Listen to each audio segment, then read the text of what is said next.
si Budang kasama pa Viva Hot Babes, ha? Diba? Maraming salamat sa ating sponsor kasi siya, segment. Intrusion niya. Maraming salamat sa Malabanan. Malabanan talagang... Di tubig.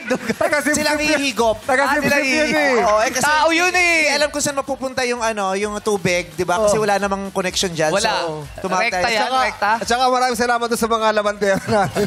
Iniipon eh. Kaya may bula eh. May pabula talaga. Oo, may pabula.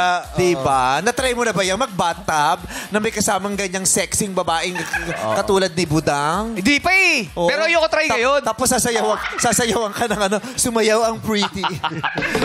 Paano yung step? Sumayaw ang... tumutugtog na agad yung -1 na susunod. Okay na tayo talaga. Rehearse talaga tayo rito eh. Tumugtog yung kakantahin ng next.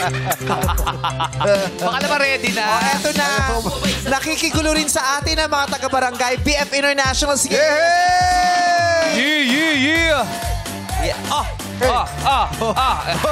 Ito. Ba't sabi nila?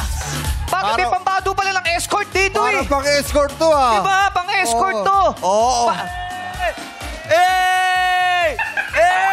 Anong pangalan mo? Onyok po. Onyok. Ang taray ng tapas ng ngipin mo nung Mickey Mouse. Bangs. Ito pala yung logo ng Mac.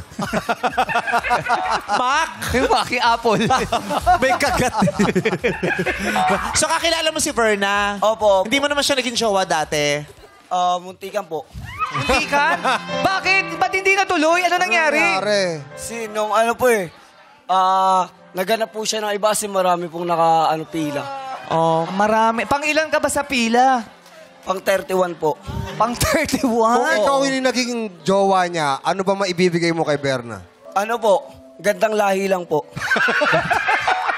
Kung nahawaan mo sana, ang perfect no combination, di ba? Sayang. Baka kayo lumikha ng susunod na Ann Curtis sa Pilipinas. Correct. Hindi po natin masasabi. Baka mas maganda pa po kay Miss Ann. Yes. Ay, tama. Oo, Onyok, galingan mo, ha? Sumali ka dito, ha? Oo, sige.